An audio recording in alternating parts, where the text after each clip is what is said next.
오늘 말씀의 제목은 부활의 사명이라는 제목입니다. 부활의 사명. 우리는 부활의 주님을 믿는 것이 얼마나 우리의 인생에 든든한 보장이 되는지 모릅니다.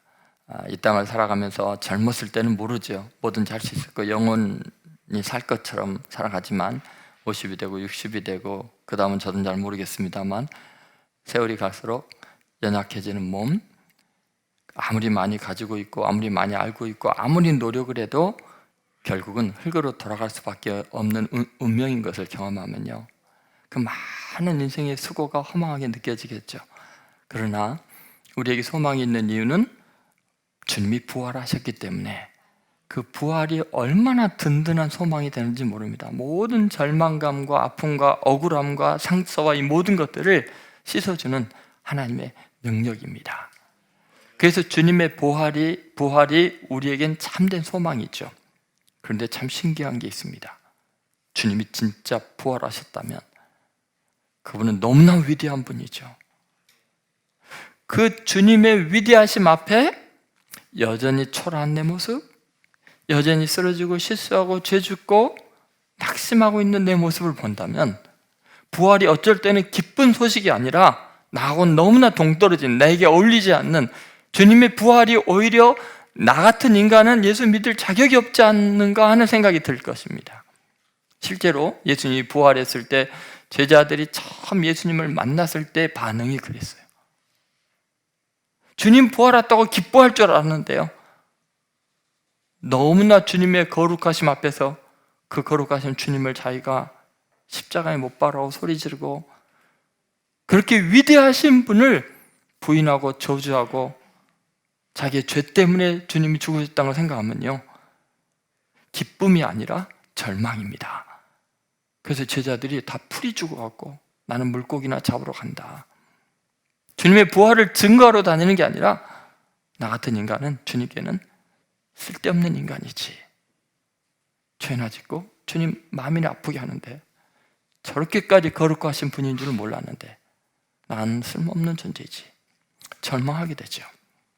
그런데 여러분, 놀랍게 부활의 주님은 그 주님의 부활을 바로 그렇게 쓸데없는 자라고 좌절하고 있는 제자들에게 부활을 증거하라고 찾아오시고 사명을 맡기셨습니다.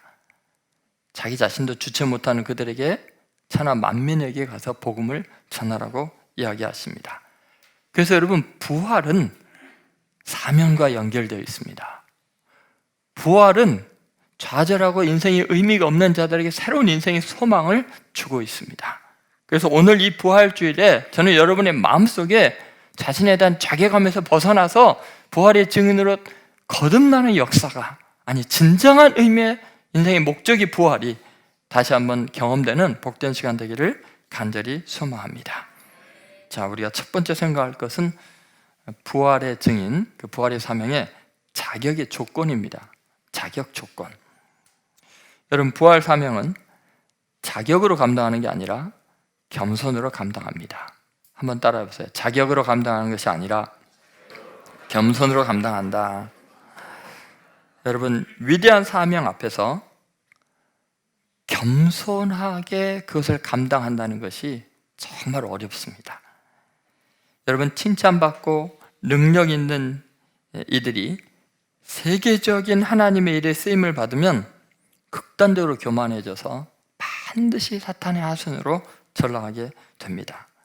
여러분, 사탄은요, 우리를 능력이 없게 만들어서 무능하게 해서 무너뜨리는 게 아니에요.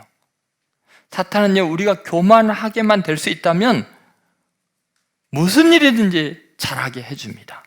성공하게 해줍니다. 헌신하게 해줍니다. 그래서 교만한 마음 때문에 사탄의 노예가 되게 합니다. 자기도 모르게 사탄의 앞잡이 노릇을 하게 됩니다.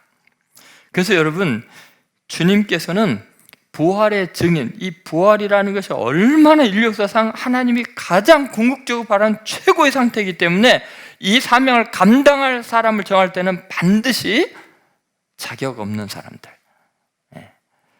자신이 생각해도 자기가 부끄러운 사람들, 그런 사람들을 통해서 증인으로 세우신다는 거예요.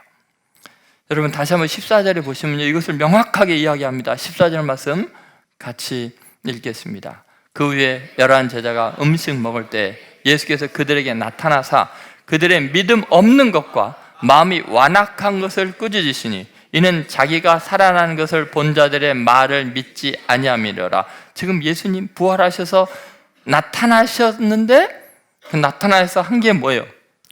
꾸짖으신 거예요. 뭐를 꾸짖었어요? 그들의 믿음 없는 것과, 믿음만 없는 게 아니라 뭐예요? 마음이 완악한 것을 꾸짖으셨대요. 그런데 여러분 놀라운 사실은 이 정도로 자격 없다고 꾸짖고 책망을 받고 그러면 야 니네들은 수양 좀 더 해라 그래야 될 거 아니에요.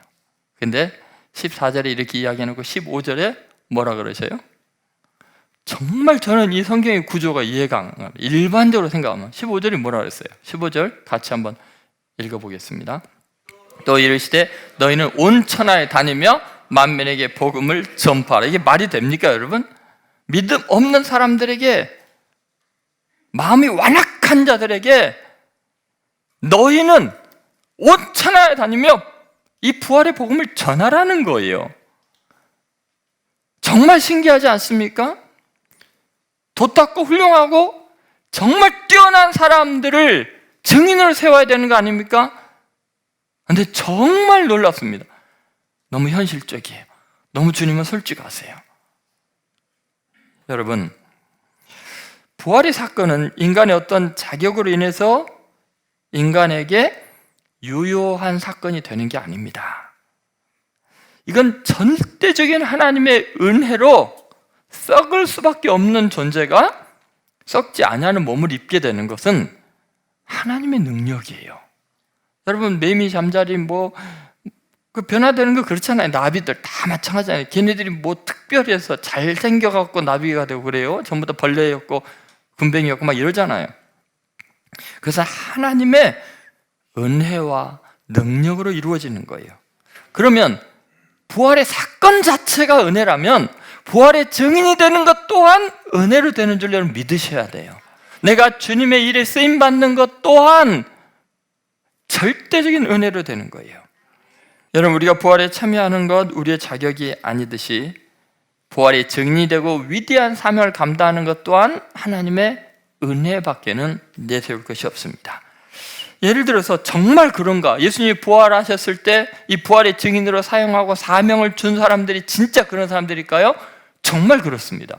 세상이 볼 때는 정말 자격 없는 사람들이에요. 예를 들어서 첫 번째 부활의 증인, 사도들에게 가서 내가 부활했다는 걸 전하라고 사도들의 사도로 뽑은 사람이 누구라 그랬어요? 막달라 마리아예요. 근데 막달라 마리아는 어떤 여자예요? 7 귀신이 들렸어요. 들렸던 여인이에요. 그것은 정신병원에 7 번 입원했다 나왔다는 그런 정적이 있는데 누구나 다 하는데 법적인 증인으로 세우는 것은 효력이 없어요. 세상 사람들이 보기에는. 그런데 부활의 첫 증인을 그녀로 세우는 바람에 세상 사람들이, 불신론자들이, 무신론자들이 비난을 할 때 야, 이 기독교는 7번 정신병원에 갔다 온 사람을 첫 증인으로 세워놓고 그녀의 말을 듣고서 그것도 여자인데 말이야 이러면서 얼마나 많이 비난하는지 몰라요. 그런데 죄인의 대명사였던 그리고 귀신 들렸던 그 여인을 사도들의 증인으로 세우셨던 거예요. 그럼 여러분 베드로처럼 초대교회에 막 복음을 전하면서 예수님이 부활했다고 외쳤던 베드로는 어떤 사람이에요? 예수님을 부인하고 저주한 배신자의 대명사가 베드로 아닙니까? 정말 자격 없잖아요. 믿음이 없는 정도가 아니죠. 막달라 마리아가 복음을 전하니까 베드로와 사도들이 안 믿었잖아요. 그런데 그를 사용하셔요. 더 심각한 건 뭔지 아세요? 배신자 정도가 아니라 원수까지 사용하셔요. 예수님이 부활했다고 전하는 것을 금지하고 막고 예수님의 부활을 증거하는 스데반 같은 사람을 돌로 쳐 죽이고 예수님의 사람 잡아 가두는 바리새인 청년 사울이라는 사람을 부활한 주님이 나타나서 부활의 증인으로 사용하셔요. 어때요 여러분? 자격이 문제입니까? 나는 아무 쓸모가 없다고 주님 앞에 해만 끼치는 존재라고 생각하는 그들을, 세상이 다 아는 죄인인 그들을 주님은 당신의 증인으로 사용하고 계십니다. 자격이 아니라 겸손입니다. 겸손할 수밖에 없는 거예요. 그런 사람들이 하나님께 쓰임받고 있습니다. 두 번째, 능력의 유무입니다. 여러분, 부활의 사명은 필요한 능력을 주심으로 감당하게 하십니다. 여러분, 자격이 없다고 그랬잖아요. 그것은 내 스스로 보기에도 무능하기 때문이겠죠. 그래서 아까도 약하고 없는 것들, 무식한 자들을 사용하신다고 그랬죠. 여러분, 부활의 사명은 너무나 소중하기 때문에 하나님께서 능력을 주심으로 감당하게 한다는 거예요. 인간의 능력이 힘을 못 쓰는 상황에서 하나님이 살아계신 분임을 나타낼 수 있습니다. 보이지 않는 하나님의 실체는 인간들의 변화된 능력의 차이로 입증이 됩니다. 이 사람은 이거밖에 못하는데 이러한 변화가 일어나고 이러한 기이한 일들을 행하는 거 보니까 이거는 인간이 하는 게 아니고 이 사람이 하는 게 아니고 누가 하는 거예요?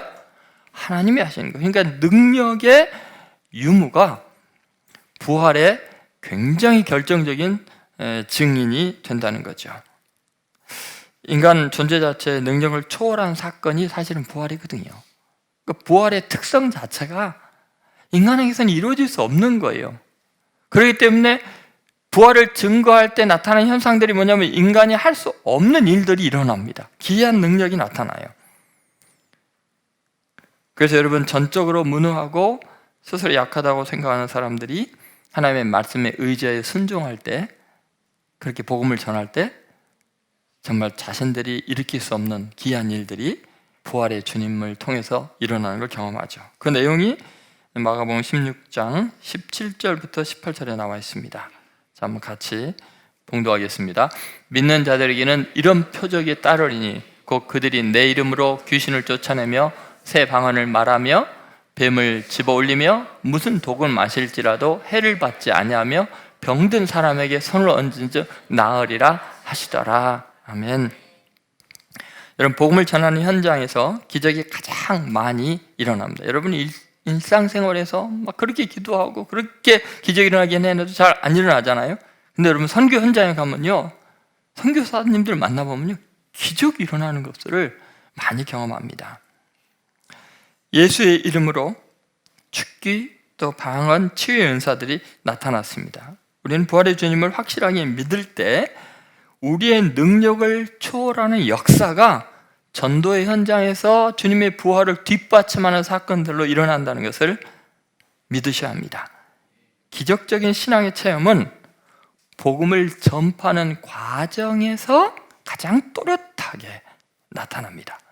그러니까 여러분, 우리가 치유받고 또 어려운 경제 문제가 해결되기도 하고 놀라운 일이 나타나는 것에 가장 중요한 그 순간이 언제냐면 내가 복음을 전하고자 하는 열망이 있을 때예요.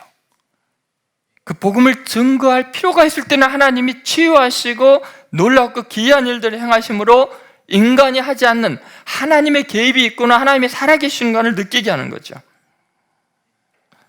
여러분, 부활 이전에도 예수님이요, 제자들이 얼마나 무능하고 연약했습니까? 그런데 그 무능하고 연약한 제자들이요, 놀라갖고 자기들에게서 나타난 기적 때문에 놀라서 예수님께 달려와서 보고한 내용을 보면요, 다 복음을 전할 때 경험했던 이야기들이에요. 복음을 전하지 않을 때는 맨날 꾸중만 듣고 엉망이었잖아요. 여러분, 부활의 가장 큰 실체는 내가 구원받은 거죠. 내가 하나님의 그 생명책의 이름이 기록된 거죠. 내가 부활에 동참하게 된 거죠.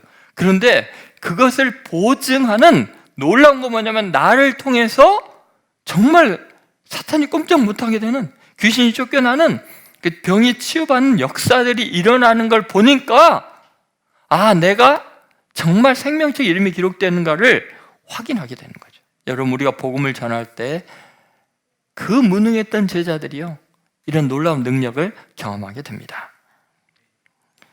사람들이 부활의 능력을 경험하는 순간은 언제입니까? 여러분, 이러한 하나님의 능력을 어떻게 우리가 경험할까요? 철저하게 사탄의 권세에 놓여있던 우리들이 어둠의 권세에서 벗어나서 정말 자유롭게 된 내 자신과 주위의 사람들을 보는 순간이 있어요. 우리는 어떤 것에 중독이 될 수 있어요. 어떤 것에 체질적으로 약한 것이 있고 고질병이 되어 있고, 또 입술이 세상에서 하도 악한 말을 들으면 입이 험해지기도 하고요, 마음이 순간적으로 뒤집어져 강팍해지기도 합니다. 그런데 예수님을 믿고 그 예수님이 나의 주님이라고 고백하는 순간순간에 내 자신에게서 얼마나 엄청난 능력이 나가고 있고 내가 변화되어 있고 그것을 세상 사람들이 보면서 놀라고 있다는 것을 우리는 잘 모를 때가 있어요.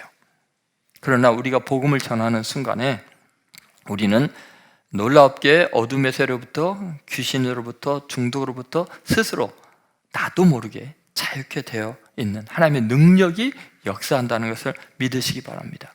정말 신기합니다. 나를 위해서 살 때가 아니라 어떻게 하면 하나님의 복음을 전할까? 그 순간에 이미 내 속에는 놀라운 능력들이 역사하고 있는 것입니다. 마지막으로 세 번째, 궁극적 목적입니다. 부활의 사명은 말씀을 증언하는 것입니다. 여러분, 주께서 함께 역사하셔서 말씀을 증언합니다. 하나님의 말씀으로 충만한 역사, 반복된 하나님의 능력의 경험이 사람 자체의 가치를 바꿔 놓을 때 그 결과는 하나님의 말씀을 말씀되게 하는 거예요. 부활은 말씀을 입증하는 것, 말씀을 확실하게 하는 것으로 연결이 됩니다. 부활 승천하신 주님과 함께 동역하면서 이 표적을 통해서, 아까 말했던 그 능력, 그 변화를 통해서 뭐를 확실하게 하냐면 말씀을 확실하게 증언한다, 이렇게 되어 있습니다. 다시 말해서 표적이 최종 목적이 아니고 말씀이 확증이 되는 게 최종 목적이라는 거예요. 자, 한번 보시죠. 16장 19절에서 20절을 보겠습니다. 우리 같이 읽겠습니다. 주 예수께서 말씀을 마치신 후에 하늘로 올려지사 하나님 우편에 앉으시니라. 제자들이 나가 두루 전파할세 주께서 함께 역사하사 그 따르는 표적으로 말씀을 확실히 증언하시니라. 아멘. 여러분, 여기 뭐라 했어요? 말씀을 확실히 증언하시는데 뭘로 했어요? 그 따르는 표적으로 말씀을 확실히 증언하시니라. 여러분, 굉장히 중요한 진리를 이야기하고 있습니다. 여러분, 우리는 하나님의 말씀이 진리인 걸 믿고 그 말씀이 우리의 운명이고 우리의 소망인 걸 믿어요. 그런데 그 말씀을 뭘로 확실히 증거할 수 있느냐면 예수님이 나와 동행하는 거예요. 분명히 승천하셨다고 나와 있는데 그 살아계신 그분이 내가 복음을 전할 때 내 삶의 내 변화를, 내 삶의 표적을 통해서 하나님의 말씀이 확실한 것을 입증하는 거예요. 정말 그동안 하나님을 몰랐던, 그리고 정말 인생에 많은 고통과 아픔을 겪었던 이들이 그야말로 삶의 변화를 통해서, 표적을 통해서 하나님의 능력으로 하나님의 말씀을 확실하게 증언하는 귀한 증인들이 될 수 있는 줄로 믿습니다. 여러분, 인간은 대부분 지적이고 이성적인 깨우침보다는 감성적으로 다가오고 피부로 느껴지는 기적을 통해서 어떤 것을 확신하게 됩니다. 자기 것으로 받아들입니다. 그러나 표적이 최종적인 목적이 되면 반드시 인간은 교만하게 되고 사이비가 되고 이단이 됩니다.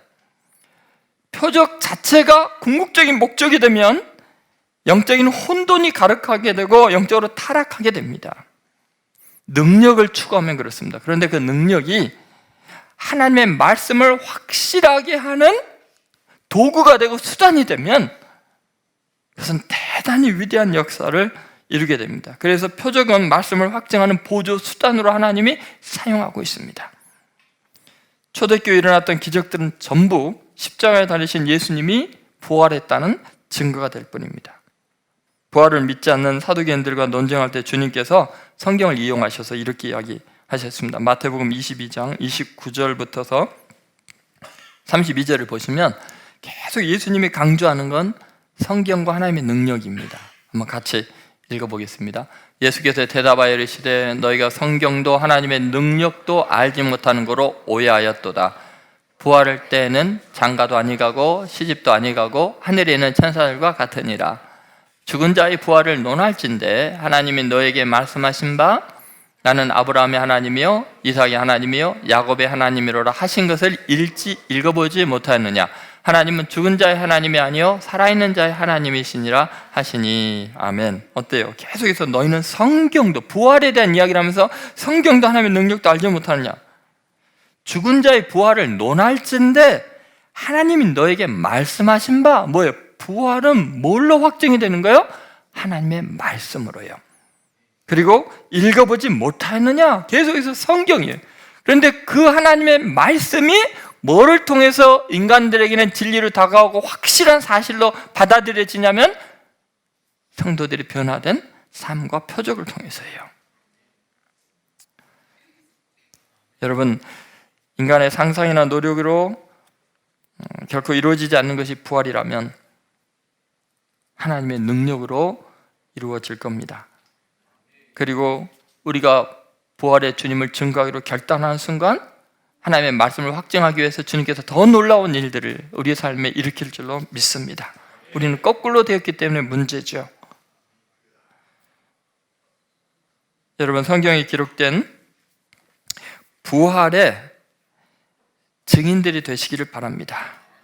그것은 가장 영광스럽게 내가 변하는 것이고 가장 영향력 있는 위대한 삶이 되시는 것입니다.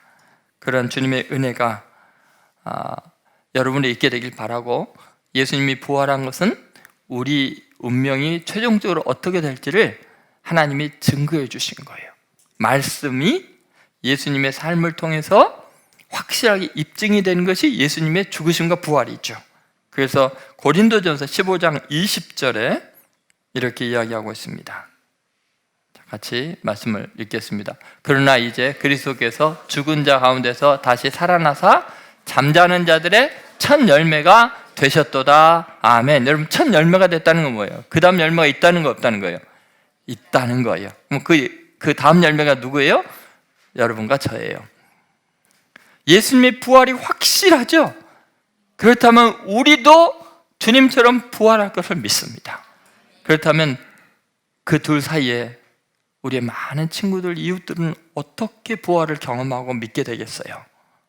우리의 변화된 삶, 그것을 통해서 말씀을 확증하게 되면 그들이 부활의 주님을 만나게 되고 우리와 함께 영광스러운 영원한 하나님의 나라의 소망으로 이 땅에서 모든 악과 죄를 버리고 거듭날 줄로 믿습니다. 그러한 은혜가 함께하기를 주의 이름으로 축원드립니다.